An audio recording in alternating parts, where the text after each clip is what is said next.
పరిశుద్ధ గ్రంథం నుండి ఆరాధన వర్తమానం నిమిత్తమై ఒక భాగాన్ని చదువుకుందాం. యోహాను సువార్త 12వ అధ్యాయము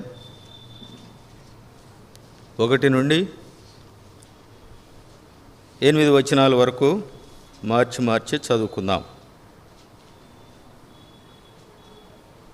యోహాను సువార్త 12వ అధ్యాయము 1 నుండి 8 వచనాల వరకు. కాబట్టి యేసు తాను మృతులలో నుండి లేపిన లాజరు ఉన్న బేతని అను పస్కా పండుగకు 6 దినముల ముందుగా వచ్చెను. అక్కడ వారు ఆయనకు విందు చేసిరి.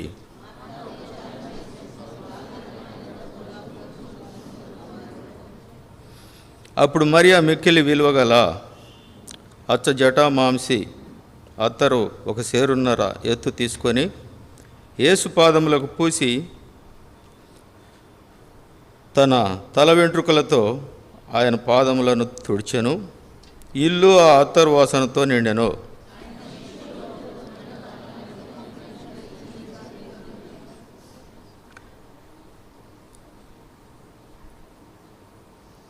ఈ అత్తరెందుకు 300 దేనారములకు అమ్మి పేదలకు ఇయ్యలేదనెను.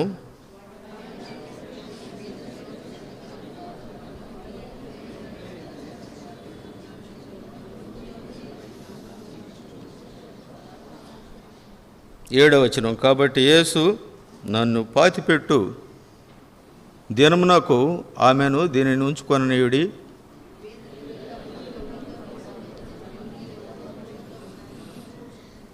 ప్రార్థన చేసుకుందాం.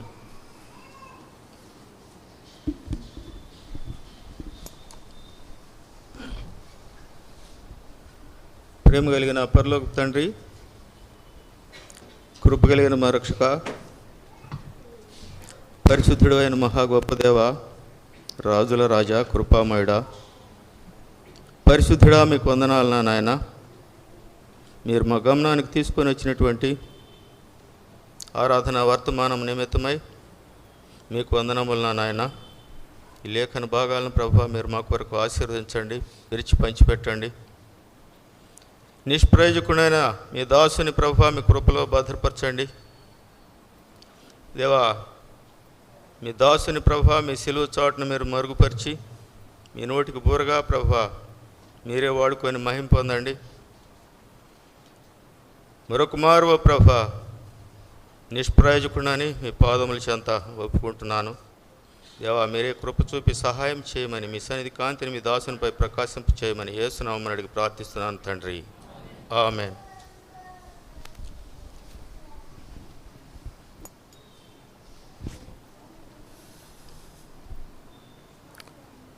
ఈ చదవబడినటువంటి ఈ వాక్య భాగం అనబోయేటటువంటిది ఇది మనందరికీ కూడా దాదాపుగా బాగా సుపరిచితమైనటువంటి వాక్య భాగమే. ఈ మధ్యకాలంలో ఎక్కువగా ఈ వచ్చిన భాగాన్ని ఆరాధన నిమిత్తమై లేదా ఆరాధన వర్తమానం నిమిత్తమై ఎక్కువగా బోధించట్లేదు. కానీ పాత తరం వారైనటువంటి వారు అందరూ కూడా దాదాపుగా ఎక్కువగా ఈ వర్తమానాన్ని ప్రచురించేటటువంటి వారుగా ఉంటారు. మరొక భాగం కూడా చూసుకుందాం. మరొక భాగం అనగా మార్కు సువార్త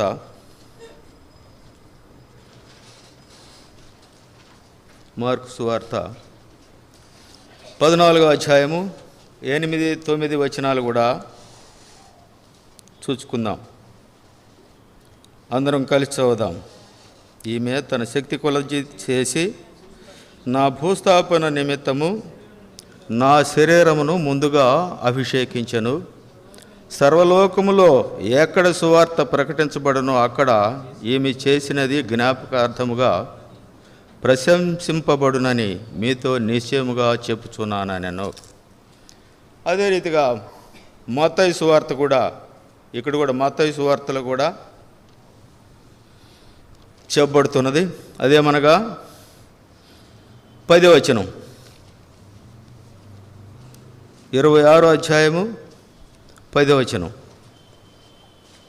యేసు ఈ సంగతి తెలుసుకొని, ఈ స్త్రీ నా విషయమై ఒక మంచి కార్యము చేసెను, ఈమెను మీరెలా త్వరపెట్టుచున్నారు.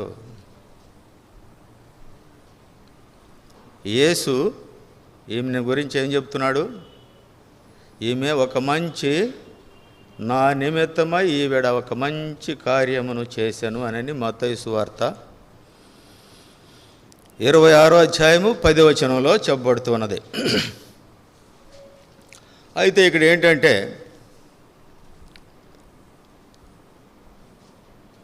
ఈ 3 సందర్భాలు ఒకటేనా కాదా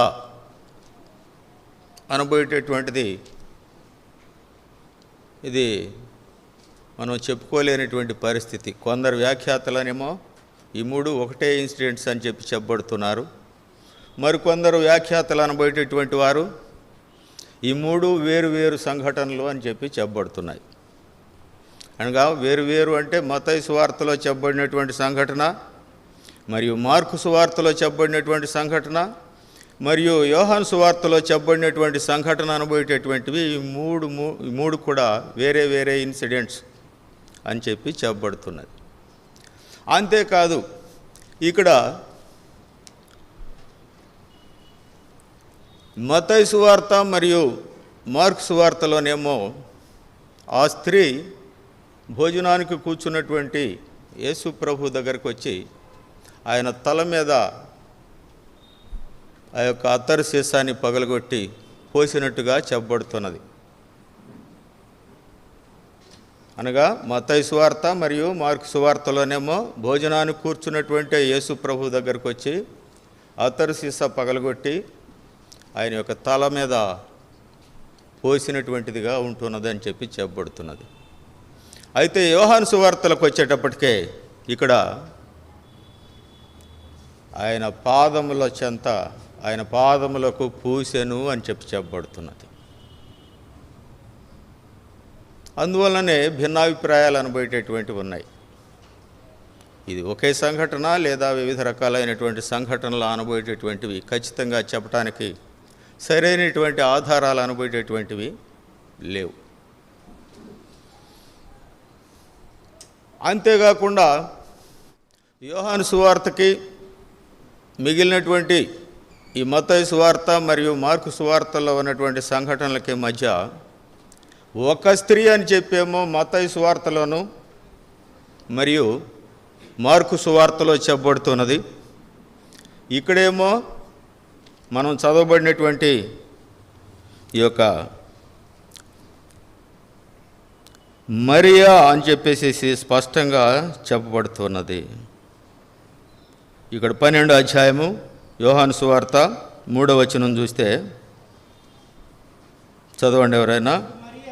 అప్పుడు మరియా మిక్కిలి విలువగల అచ్చ జటామాంసి. చాలు. మరియా మిక్కిలి విలువగల, అక్కడ పేరు అనబోయేటటువంటిది ఉదహరింపబడలా మత్తయి సువార్తలో కానీ లేదా మార్కు సువార్తలో కానీ. ఇక్కడ మాత్రము పేరు స్పష్టీకరింపబడుతున్నది, మరియా.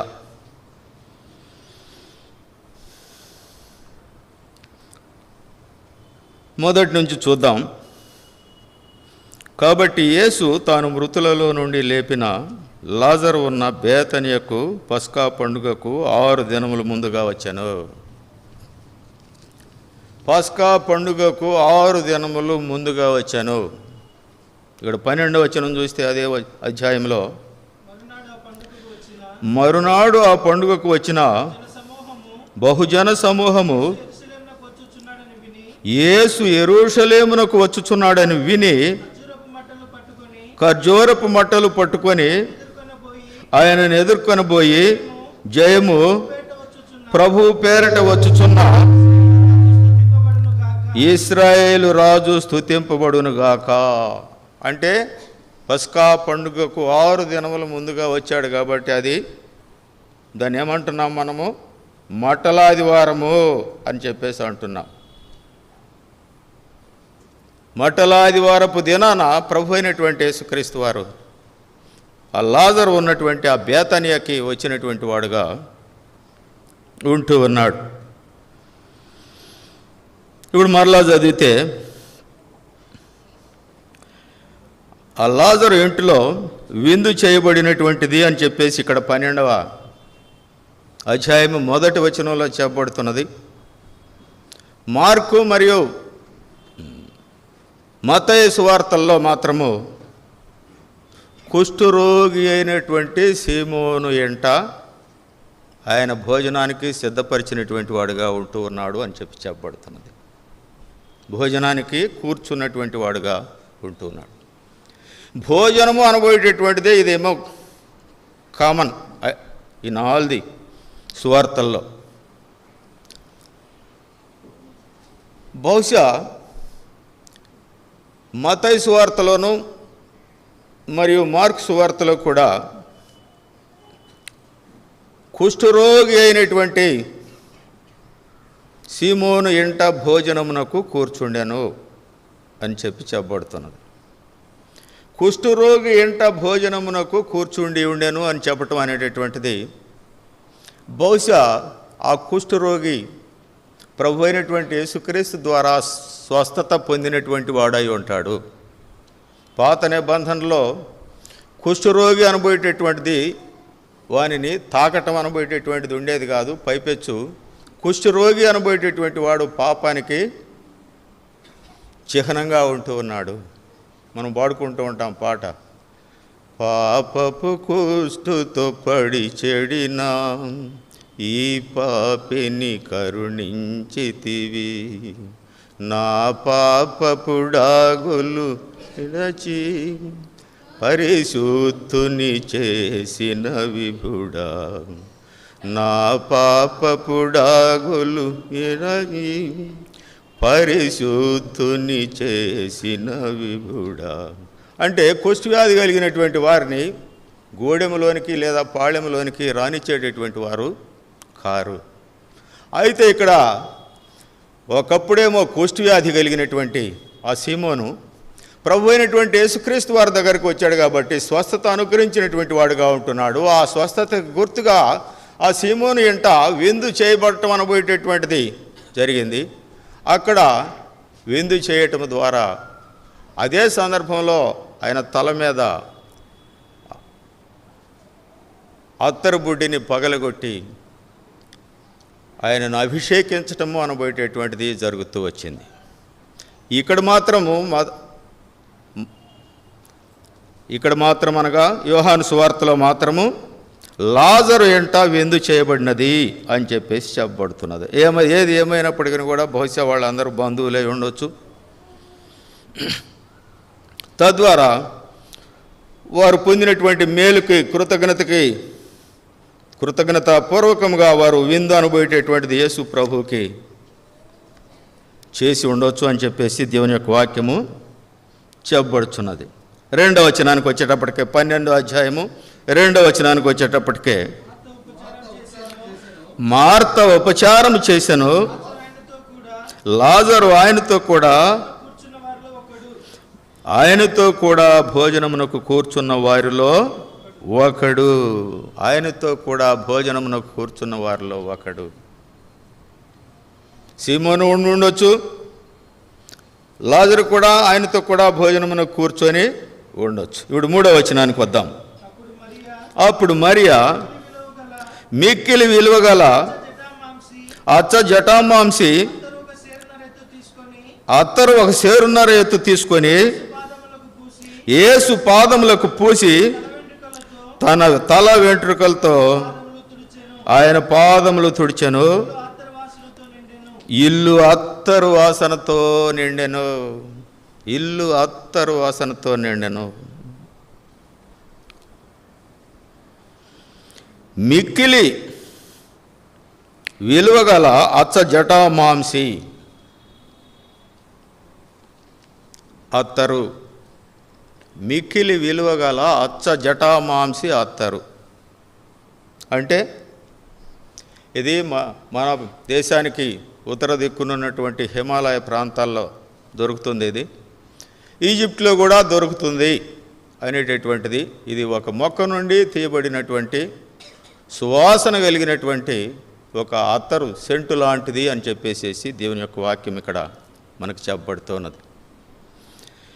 ఇల్లు అత్తరు వాసనతో నిండెను, ఇల్లు అత్తరు వాసనతో నిండెను.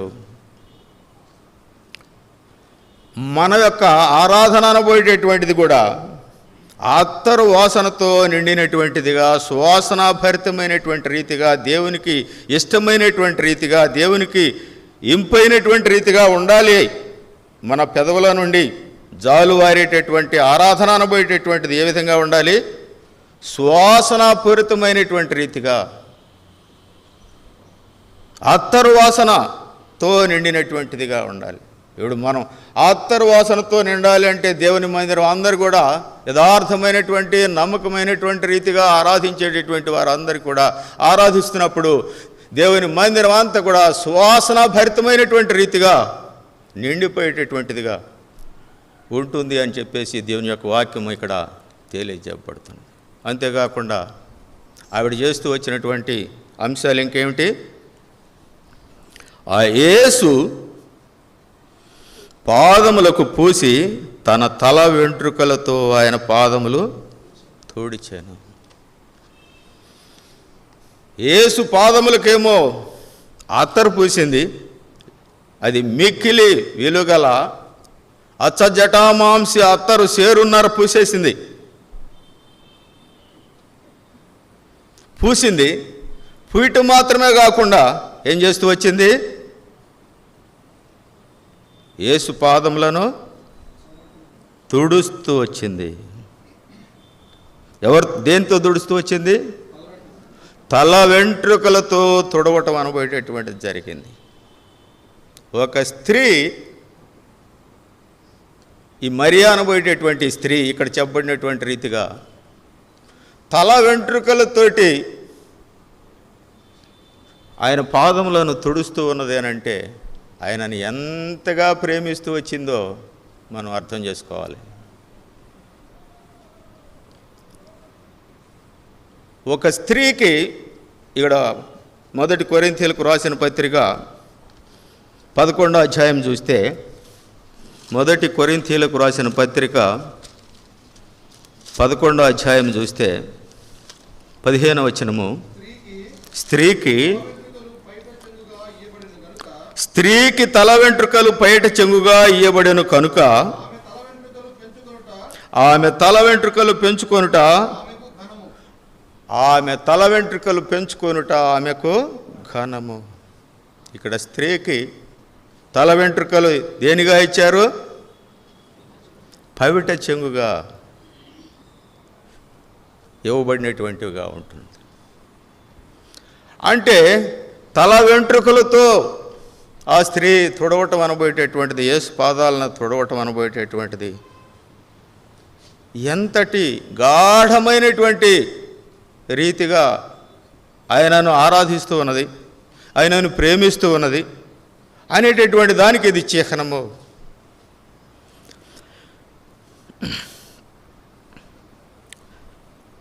తల వెంట్రుకలు పెంచుకొనుట ఆమెకు ఘనము అని చెప్పబడింది ఇక్కడ 1 కొరింథీయులకు రాసిన పత్రిక 15వ అధ్యాయము 11వ అధ్యాయము 15వ వచనంలో 11-15లో తల వెంట్రుకలు స్త్రీకి ఘనము, ఘనము. తన ఘనత అంతటిని కూడా వేచించింది. తన ఘనత అంతటిని కూడా వేచించింది. దానికి ఏమాత్రం కూడా వెలకట్టలేము. ఇక్కడ చదవబడినటువంటి భాగంలోనే మన యోహాను సువార్తలోనే ఎందుకు ఆ రీతిగా చేసింది? ఆ అత్తరుని ఎవరికన్నా అమ్మి 300 దేనారాలకి అమ్మి ఏదైనా ఎవరికైనా పేదలకు ఇవ్వచ్చు కదా అని చెప్పేసి కొందరు శిష్యులైనటువంటి వారు అంటూ వచ్చారు. దాన్ని 150 రూపాయలుగా లేదా 300 దేనారాలుగా వెలగట్టవచ్చు. కానీ ఆ స్త్రీ చేసినటువంటి ఆ త్యాగానికి, ఆ స్త్రీ చేసినటువంటి ఆ యొక్క ఆ నెరవేర్పుకి లేదా ఆ ప్రేమకి మనం ఏమాత్రం కూడా వెల అనబోయేటటువంటిది కట్టలేనటువంటి వారంగా ఉంటాం. తన ఘనత అంతటిని కూడా వెచ్చించి, తన ఘనత అంతటిని కూడా త్యాగం చేసి ఆ స్త్రీ తన పైట చెంగుగా చెప్పబడేటటువంటి పరిశుద్ధ గ్రంథంలో చెప్పబడేటటువంటి ఆ వెంట్రుకలతోటి ఆయన పాదములను తుడిచినటువంటిదిగా ఉంటున్నది. ఎందుకు ఈ పని చేస్తావు నువ్వు అని చెప్పేసేసి ముఖ్యంగా యూదా ఇస్కరియోతు, ఆయన కొంచెం మనీ మైండెడ్ అయి ఉండొచ్చు, ఆయన ఖజానాదారుడు కాబట్టి, ఆయన మనీ మైండెడ్ కావచ్చు కాబట్టి ఆయన ఏం చేస్తూ వచ్చాడంటే, ఇది అమ్మేసేసి పేదలకు పంచవచ్చు కదా. In terms of money he calculated, దాన్ని డబ్బుగా వెలగట్టినటువంటి వాడుగా ఉంటున్నాడు. 300 దేనారాలకి అమ్మేసేసి, అక్కడ ఫుట్ నోట్లో 300 దేనారాలు అంటే 150 రూపాయలు అని చెప్పేసి చెప్పబడుతూ వచ్చింది.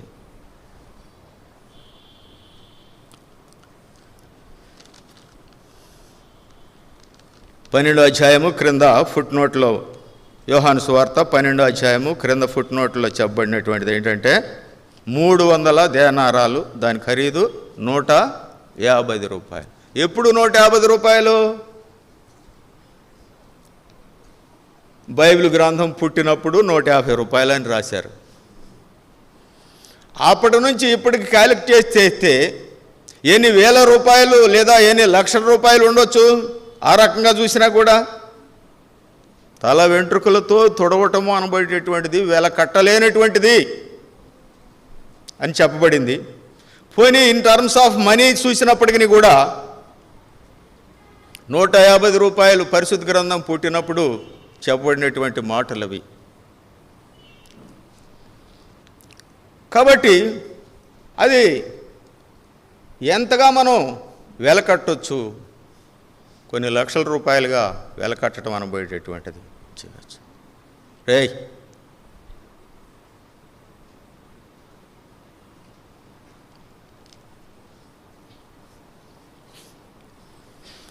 కాబట్టి త్యాగ సహితమైనటువంటి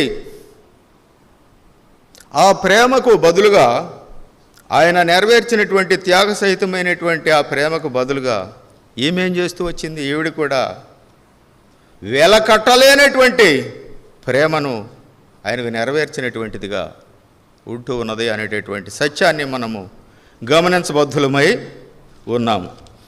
ఇక్కడ చూసినట్లయితే, ఇంకా చూసినట్లయితే 4వ వచనం చూస్తే, ఆయన శిష్యులలో ఒకడు అనగా ఆయనను అప్పగించనై ఉన్న ఇస్కరియోతు యూదా ఈ అత్తరెందుకు 300 దేనారములకు అమ్మి బీదలకు ఇయ్యలేదా? నేను చెప్పుకున్నాం 300 దేనారాలు ఈజ్ ఈక్వల్ టు 150 రూపీస్ అని చెప్పేసి ఇక్కడ చెప్పబడి ఉన్నది. ఫుట్ నోట్లో 1 అని వేయబడింది, దాని క్రింద 150 రూపాయలు అని చెప్పి చెప్పబడింది. ఇంకా చదువుయా. వాడు ఎలాగూ చెప్పినది బీదల మీద శ్రద్ధ కలిగి కాదు కానీ వాడు దొంగ అయి ఉండి తన దగ్గర డబ్బుల సంచి ఉండినందున అందులో వేయబడినది దొంగిలించుచు వచ్చెను కనుక అలాగు చెప్పాను. అంతేకాకుండా ఆ క్రింద వచనం 7వ వచనం కూడా చదివితే, కాబట్టి యేసు పాతిపెట్టు దినమునకు ఆమెను దీనిని ఉంచుకొననీయుడి. పాతిపెట్టు దినము, ప్రభు అయినటువంటి యేసుక్రీస్తు వారు పాతిపెట్టు దినము అంటే ఆయన నీ నిమిత్తము నా నిమిత్తము మరణించి పునరుద్ధానుడై తిరిగి లేచినటువంటి వాడుగా ఉంటూ ఉన్నాడు. నీ యొక్క పాపముల నిమిత్తమై, నా యొక్క పాపముల నిమిత్తమై ఆయన సిలువ వేయబడినటువంటి వాడుగా ఉంటున్నాడు. ఆయన యందు ఏ దోషమును లేదు, ఆయన యందు ఏ కపటమును లేదు, ఆయన యందు ఏ పాపమును లేదు. అయినప్పటికీ కూడా నీవు చేసినటువంటి, నేను చేసినటువంటి పాపాలకు పరిహారార్థముగా ఆయన బలి పశువుగా, గొర్రెపిల్లగా వధింపబడినటువంటి వాడుగా ఉంటూ ఉన్నాడు అనబోయేటటువంటి సత్యాన్ని మనము గమనించాలి. ఇక్కడ మనం చెప్పుకున్నటువంటి రీతిగా మార్కు సువార్తలో ఏమని చెప్పబడుతుందంటే 8-9 వచనాలు చూస్తే, మార్కు సువార్త 8-9 వచనాలు చూస్తే 14వ అధ్యాయము 8-9 వచనాలు. ఈమె తన శక్తి కొలది చేసి నా భూస్థాపన నిమిత్తము నా శరీరమును ముందుగా అభిషేకించెను. ఈమె తన శక్తి కొలది చేసింది. మరి మనం కూడా శక్తి కొలది ప్రభువుకి చేయాలి అని చెప్పి ప్రభువు వాంఛిస్తూ ఉన్నటువంటి వాడుగా ఉంటూ ఉన్నాడు. ఈమె తన శక్తి కొలది చేసింది. నా భూస్థాపన నిమిత్తమై ఏం చేసింది ఆవిడ? నా శరీరమును ముందుగా అభిషేకించెను. ముందుగా అభిషేకించెను అనగా ఆయన శరీరమును ముందుగానే భూస్థాపన నిమిత్తమై అభిషేకించినటువంటిదిగా ఉంటూ ఉన్నది. 9వ వచనం కూడా చూస్తే, సర్వలోకములో ఎక్కడ ఈ సువార్త ప్రకటింపబడునో అక్కడ ఈమె చేసినది జ్ఞాపకార్థముగా ప్రశంసింపబడునని మీతో నిశ్చయముగా చెప్పుచున్నాను. మీతో నిశ్చయముగా చెప్పుచున్నాను. సర్వలోకములో ఎక్కడ సువార్త ప్రకటింపబడునో అక్కడ ఏమి చేసినది జ్ఞాపకార్థముగా ప్రశంసింపబడునని మీతో నిశ్చయముగా చెప్పుచున్నాను. సర్వలోకంలో ఈవిడ చేసినటువంటి ఈ మంచి కార్యం అనుభవేటటువంటిది మత్తయి సువార్తలో 26వ అధ్యాయము 10వ వచనంలో చెప్పబడినటువంటి రీతిగా ఆమె ఒక మంచి పని చేసింది అని చెప్పేసి చెప్తూ వచ్చాడు. ఆ మంచి పని సర్వలోకములో ఎక్కడ సువార్త ప్రకటింపబడునో అక్కడ ఏమి చేసినది జ్ఞాపకార్థముగా ప్రశంసింపబడుననియు మీతో నిశ్చయముగా చెప్పుచున్నారు. సర్వలోకానికే ఆవిడ సువార్త చెప్పినటువంటిదిగా ఉంటూ ఉన్నది. సర్వలోకములో ఆవిడ యొక్క చేసినటువంటి ఆ ఘనకార్యము, ఆ గొప్ప కార్యము, ఆ ప్రేమపూర్వకమైనటువంటి ఆ చిహ్నము అనబోయేటటువంటిది ప్రచురింపబడుతూ ఉంటుంది, సువార్తగా ప్రచురింపబడుతూ ఉంటుంది అని చెప్పేసి ఇక్కడ దేవుని యొక్క వాక్యం అనబోయేటటువంటిది చెప్పబడుతూ ఉన్నది. ఇక్కడ లూకా సువార్త 24వ అధ్యాయము, లూకా సువార్త 24వ అధ్యాయము 1 మరియు 3 వచనాలు కూడా చూస్తే, ఆదివారమున తెల్లవారుచుండగా స్త్రీలు తాము సిద్ధపరిచిన సుగంధ ద్రవ్యములను తీసుకొని, 3వ వచనం కూడా చదువాయి, ప్రభువైన యేసు దేహమునకు వారికి కనబడలేదు. యేసు దేహానికి, ఆ సిలువ వేయబడినటువంటి సమాధి చేయబడినటువంటి ఆ యేసు దేహానికి పూద్దాము అని చెప్పేసి కొందరు స్త్రీలు అనుభవేటటువంటి వారు సుగంధ ద్రవ్యములతోటి బయలుదేరినటువంటి వారుగా ఉంటున్నారు. అంటే ఇది ఆయన యొక్క భూస్థాపన నిమిత్తమై చేయాలనుకున్నటువంటి ఒక ఘన కార్యము, గొప్ప కార్యము అని చెప్పేసి పరిశుద్ధ గ్రంథం అనుభవేటటువంటిది తెలియజెప్పబడుతున్నది. అంతేకాకుండా 19వ అధ్యాయము, యోహాను సువార్త 19వ అధ్యాయము 40వ వచనం చూస్తే, అంతట వారు యేసు దేహమును ఎత్తుకొని వచ్చి యూదులు పాతిపెట్టు మర్యాద చొప్పున సుగంధ ద్రవ్యములు దానికి, యూదులను పాతిపెట్టేటటువంటి మర్యాద చొప్పున సుగంధ ద్రవ్యములను దానికి పూసి, వారు అని చెప్పి చెప్పబడుతున్నది ఆ వచన భాగం. వారు అంటే ఎవరెవరంటే ఆ ముందు వచనాలు చదివితే, ఒకటేమో అరిమతయ యోసేపు, 2 నికోదేము అనబోయేటటువంటి వారు, ఆ యొక్క సుగంధ ద్రవ్యాలు అనబోయేటటువంటి వాటిని పూసినటువంటి వారుగా ఉంటూ ఉన్నారు. పాతి పెట్టడానికి ముందు జరుగుతున్నటువంటి పరిస్థితులు అవన్నీ కూడా యూదుల యొక్క ఆచారము లేదా యూదుల యొక్క అలవాటు అనబోయేటటువంటిది ప్రభు అయినటువంటి యేసుక్రీస్తు వారు యూదా గోత్రపు సింహము అని చెప్పి చెప్పబడుతున్నది. కాబట్టి ప్రభు అయినటువంటి యేసుక్రీస్తు వారు యూదుడు కాబట్టి యూదుల యొక్క అనుకరణ ప్రకారము లేదా అలవాటు ప్రకారము సుగంధ ద్రవ్యములు అనబోయేటటువంటిది, పూయటం అనబోయేటటువంటిది యూదులు చేస్తూ ఉన్నటువంటి పరిస్థితి. ముఖ్యంగా అరిమతయ యోసేపు మరియు నికోదేము అనబోయేటటువంటి వారు. కాబట్టి సుగంధ ద్రవ్యాలు పూయటం అనబోయేటటువంటిది వారి అలవాటు అవుతూ ఉన్నది. కాబట్టి అంతేకాకుండా ఇంకా ముందు చూస్తే అపోస్తుల కార్యాలు 24వ అధ్యాయము 14 మరియు 15 వచనాలు చూస్తే, ధర్మశాస్త్రమందును అయ్యా ఆ ప్రవక్తల గ్రంథముల యందు వ్రాయబడి ఉన్నవనియు నమ్మి నీతిమంతులకును, గమనించండి ఇక్కడ, నీతిమంతులకును అవినీతిమంతులకును పునరుద్ధానము కలగబోచున్నది అని నేను నిరీక్షించుచున్నట్లు, చాలు, నేను కూడా దేవుని యందు నిరీక్షణ ఉంచి, నీవు నిరీక్షిస్తున్నావు, నేను కూడా నిరీక్షిస్తున్నాను. ఏమని? నీతిమంతులకు మరియు అవినీతిమంతులకు కూడా పునరుద్ధానం అనబోయేటటువంటిది ఉంటుంది. నీతిమంతులకు ఒక విధమైనటువంటి పునరుద్ధానము, అవినీతిమంతులకు మరొక విధమైనటువంటి పునరుద్ధానము.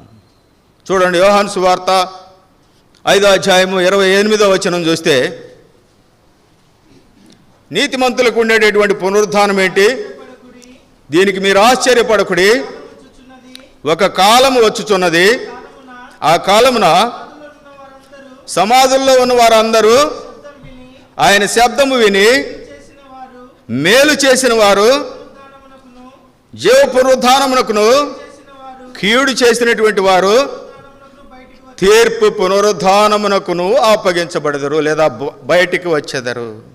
మేలు చేసినటువంటి వారేమో జీవ పునరుద్ధానానికి అప్పగించబడతారు, కీడు చేసినటువంటి వారు అనుభవించేటువంటి వారు తీర్పు పునరుద్ధానానికి అప్పగించబడతారు అని చెప్పేసి ఇక్కడ స్పష్టంగా చెప్పబడుతున్నది. పునరుద్ధానం అనుభవించేటువంటిది ఇరువురికి కూడా ఉన్నది. తిరిగి లేచేటటువంటి అనుభవం అనుభవించేటువంటిది నీతిమంతులకు మరియు అవినీతిమంతులకు కూడా ఉన్నది. అయితే అవినీతిమంతులేమో తీర్పు పునరుద్ధానానికి అప్పగించబడతారు, మేలు చేసినటువంటి వారేమో జీవ పునరుద్ధానానికి అప్పగించబడతారు అని చెప్పేసి ఇక్కడ దేవుని యొక్క వాక్యం అనుభవేటటువంటిది చెప్పబడుతుంది. కాబట్టి ఇక్కడ ఇంకొక మాట చూసినట్లయితే, 1 కొరింథీయులకు రాసిన పత్రిక 15వ అధ్యాయము, 1 కొరింథీయులకు రాసిన పత్రిక 15వ అధ్యాయము 12 నుండి కొన్ని వచనాలు చూద్దాం. అయ్యా నన్ను కూడా దీని చెప్పు, చదువు.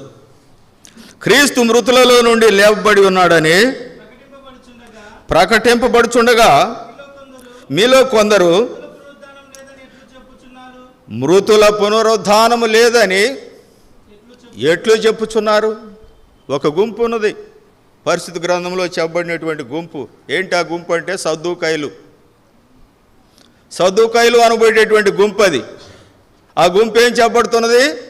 పునరుద్ధానం లేదేం లేదు, గసో మిసో, మట్టిలోనే కలిసిపోతారు, ఇకేం లేదు, పునరుద్ధానం లేదేం లేదు, తిరిగి లేవటం అనబోయేటటువంటిది ఏం లేదు అని చెప్పేసి పరిశుద్ధ గ్రంథంలోనే సద్దూకాయలు అనబోయేటటువంటి ఒక గుంపు, ఒక తెగవారు చెబుతున్నారు. మనం ఆ రీతిగా ఉండకూడదు. తప్పనిసరిగా పునరుద్ధానం అనబోయేటటువంటిది ఉన్నది. 13వ వచనం చదువయ్యా. మృతుల పునరుద్ధానం లేని ఎడల క్రీస్తు కూడా లేపబడి ఉండలేదు. మృతుల పునరుద్ధానం లేకపోయినట్లయితే అసలు ప్రభు అయిన యేసుక్రీస్తే లేపబడి ఉండలేదు. అవునా? ప్రభు అయినటువంటి యేసుక్రీస్తే లేపబడి ఉండలేదు అని చెప్పేసి అని మనం అనుకుంటే ఈ మందిరంలో కూర్చోగలమా? కూర్చోలేము. ఆయన లేచాడు కాబట్టి నన్ను కూడా లేపుతాడు. పునరుద్ధానుడిగా ఆయన తిరిగి లేచాడు కాబట్టి నన్ను కూడా లేపుతాడు. పాపానికి పాతి పెట్టబడినటువంటి అనుభవంలో నన్ను ఉంచుతాడు అనేటటువంటిది మన యొక్క నిరీక్షణ. 14వ వచనం చూడ, మరియు క్రీస్తు లేపబడని ఎడల, మరియు క్రీస్తు లేపబడని ఎడల మేము చేయు ప్రకటన వ్యర్థమే, మీ విశ్వాసమును వ్యర్థమే. క్రీస్తు లేపబడి ఉండకపోయినట్లయితే మేము చేసేటటువంటి ప్రకటన వ్యర్థము, మీ విశ్వాసము కూడా వ్యర్థమే అని చెప్పేసి ఇక్కడ పరిశుద్ధ గ్రంథము చెప్పబడుతున్నది. 16వ వచనం చూడండి, మృతులు లేపబడని ఎడల క్రీస్తు కూడా లేపబడి ఉండలేదు. మృతులు లేపబడని ఎడల క్రీస్తు కూడా లేపబడి ఉండలేదు. 17వ వచనం, క్రీస్తు లేపబడని ఎడల మీ విశ్వాసం వ్యర్థమే, మీరింకను మీ పాపములలోనే ఉన్నారు. ఒప్పుకుంటాం ఆ మాటని? ఆ మాటను ఒప్పుకుంటాం మనం? ఒప్పుకోం ఎట్టి పరిస్థితుల్లో. పునరుద్ధారుడై తిరిగి లేచినటువంటి లేదా సిలువ వేయబడినటువంటి ఆ ప్రభు అయినటువంటి యేసుక్రీస్తు యొక్క రక్తంలో నీవు నేను మన యొక్క పాపములు ఒప్పుకున్నప్పుడు ఆ కడుగుబడినటువంటి అనుభవంలో ఉన్నటువంటి వారముగా ఉన్నాము. కనుక ఈ దినాన నీవు నేను మనందరం కూడా పాప క్షమాపణ పొందినటువంటి వారమని చెప్పుకుంటూ ఉన్నాము. ఇంకా నువ్వు పాపంలోనే ఉన్నామని అంటే దాన్ని మనం ఎట్టి పరిస్థితుల్లో కూడా ఒప్పుకోగలిగినటువంటి వారము కాము. కాబట్టి ప్రభు అయినటువంటి యేసుక్రీస్తు యొక్క రక్తంలో కడుగుబడినటువంటి అనుభవంలో మనం ఉన్నాము. మన పాపములను మనం ఒప్పుకుని ఎడల ఆయన నమ్మదగిన వాడు, నీతిమంతుడు కనుక మన యొక్క సమస్త దుర్నీతి నుండి ఆయన మనలను విడిపించినటువంటి వాడుగా ఉంటున్నాడు. మనం ఒప్పుకున్నాం మన పాపాలని, విడుదల విమోచన అనుభవేటటువంటిది మనకు కలిగింది. అందువల్లనే ఆయన ఆరాధించేటటువంటి గుంపులో నీవు నేను మనమందరం కూడా చేరినటువంటి వారముగా ఉంటున్నాము అనేటటువంటి సత్యాన్ని మనము గ్రహించబద్ధులమై ఉన్నాము అనేటటువంటి విషయాన్ని మనము గమనించాలి. తర్వాత యోహాను సువార్త 12వ అధ్యాయము 24వ వచనంలో చూస్తే, గోధుమ గింజ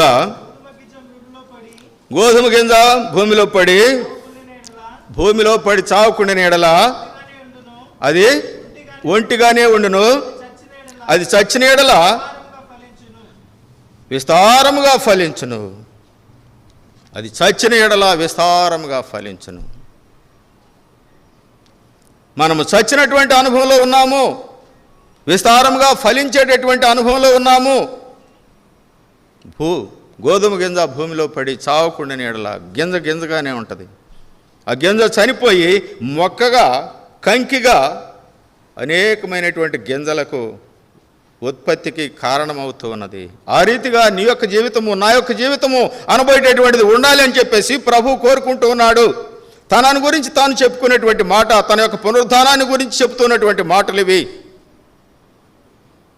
తన యొక్క పునరుద్ధానాన్ని గురించి ప్రభు అయినటువంటి యేసుక్రీస్తు వారు తానే చెప్పుకున్నటువంటి మాటలు ఇవి అని చెప్పేసి మనం గమనించబద్ధులమై ఉన్నాం. అంతేకాకుండా యోహాను సువార్త 11వ అధ్యాయము 25-26 వచనాలు కూడా చూస్తే, అందుకు యేసు పునరుద్ధానమును జీవమును నేనే, నా యందు విశ్వాసముంచువాడు చనిపోయినను బ్రతుకును. నా యందు విశ్వాసముంచువాడు చనిపోయినను బ్రతుకును. బ్రతికి నా యందు విశ్వాసముంచువాడు వాడు ఎన్నటికి కూడా చనిపోడు. ఎన్నటికి కూడా చనిపోడు అని అంటే యుగాయుగములు ఆయనతో కూడా జీవించేటటువంటి వాడుగా ఉంటాడు. ఆయన ఈ దినాన ఆరోహణమై పునరుద్ధానుడై తిరిగి లేచినటువంటి యేసు ప్రభు ఆయన తండ్రి యొక్క కుడి పార్శ్వమున ఆసీనుడై ఉన్నాడు. రేపు రెండవ రాకడలో రానై ఉన్నాడు. ఆయన వచ్చి మరలా తిరిగి వెళ్ళిన తర్వాత ఆయన ఏ విధంగా ఉంటారు? ఆయన యుగాయుగములు ఆయనతో కూడా ఉంటారు అని చెప్పేసి దేవుని యొక్క వాక్యం అనబోయేటటువంటిది చెప్పబడుతున్నది. యుగాయుగములు ఆయనతో కూడా ఉండటానికి నువ్వు ఇష్టపడుతున్నావా అనేటటువంటి విషయాన్ని మనం గమనించబద్ధులమై ఉన్నాం. తర్వాత యోహాను సువార్త 12వ అధ్యాయము 32వ వచనం చూస్తే,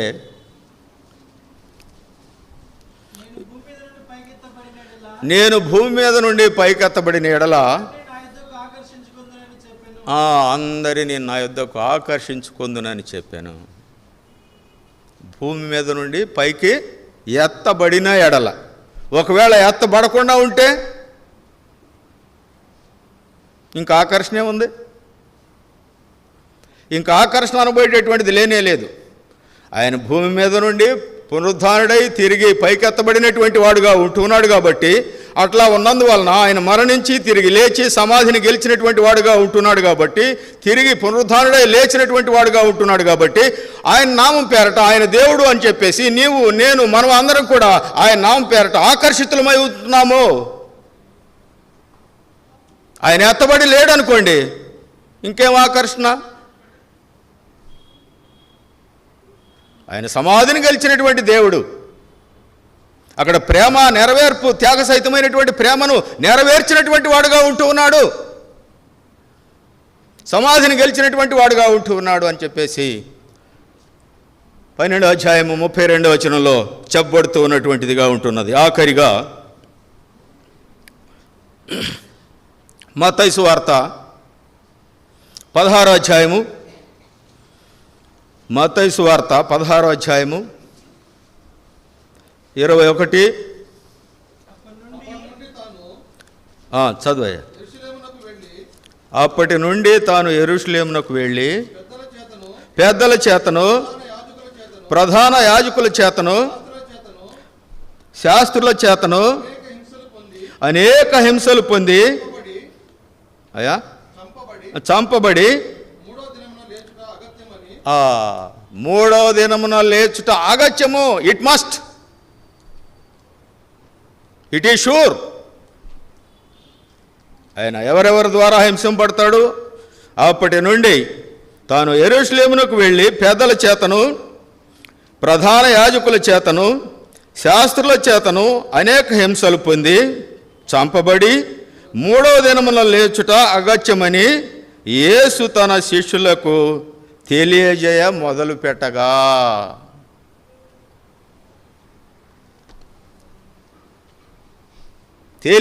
శిష్యులకు తెలియజేయ మొదలు పెట్టగా,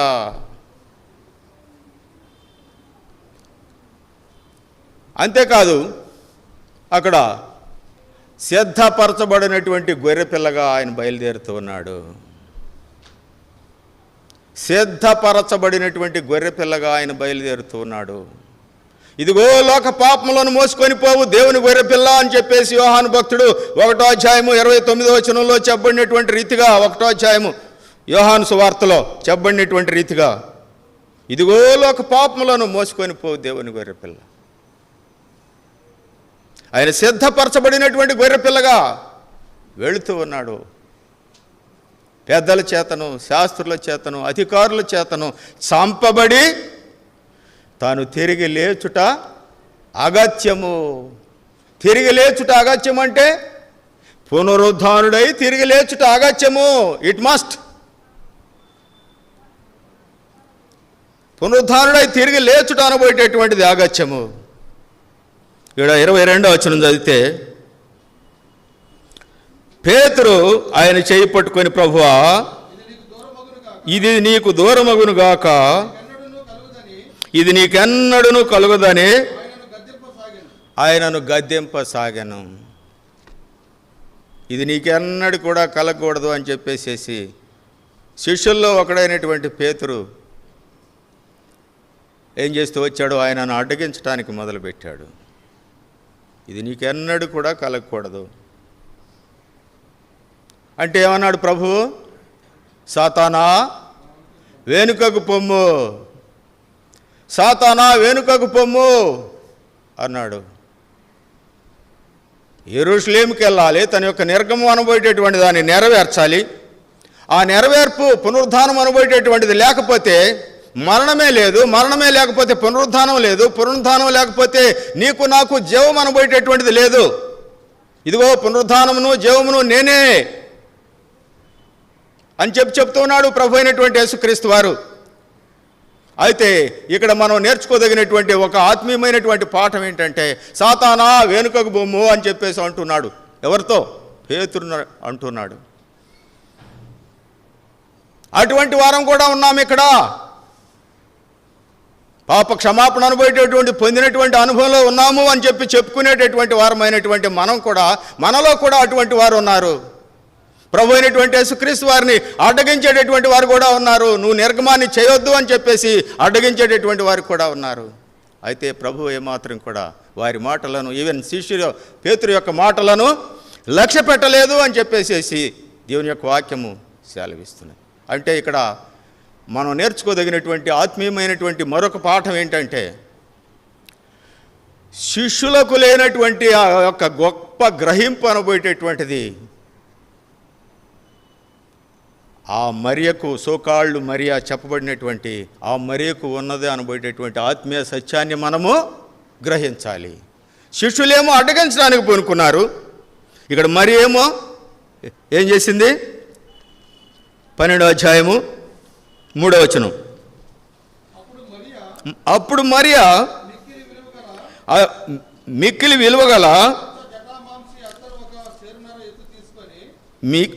విలువగల అచ్చజటామాంసి అత్తరు ఒక సేరున్నర తీసుకొని యేసు పాదములకు పూసి తన తల వెంట్రుకలతో ఆయన పాదములను తుడిచెను. ఇల్లు అత్తరు వాసనతోనండి. అంటే శిష్యులకు లేనటువంటి ఆ యొక్క గ్రహింపు, ఆయన మరణిస్తాడు తిరిగి లేస్తాడు అనబోయేటటువంటి ఆ గ్రహింపు అనబోయేటటువంటిది మరియకు ఉన్నది అనేటటువంటి సత్యాన్ని మనము ఆత్మీయమైనటువంటి రీతిగా గ్రహించవలసినటువంటి వారముగా ఉంటూ ఉన్నాము. కాబట్టి అటు అనుభవంతో, ఆ పునరుద్ధానంతో కూడుకున్నటువంటి అనుభవంతో ప్రభు అయినటువంటి యేసుక్రీస్తు వారు లేచాడు. కాబట్టి నిన్ను నన్ను కూడా లేపుతాడు అనబోయేటటువంటి ఆ పునరుద్ధాన శక్తితోటి ఆయనను మనం ఆరాధించేటటువంటి వారంగా ఉండాలి అని చెప్పేసి దేవుని వాక్యము మనకి తేటపరచబడుతున్నది. దేవుడు ఈ చిన్న వాక్యాన్ని దీవించునుగాక.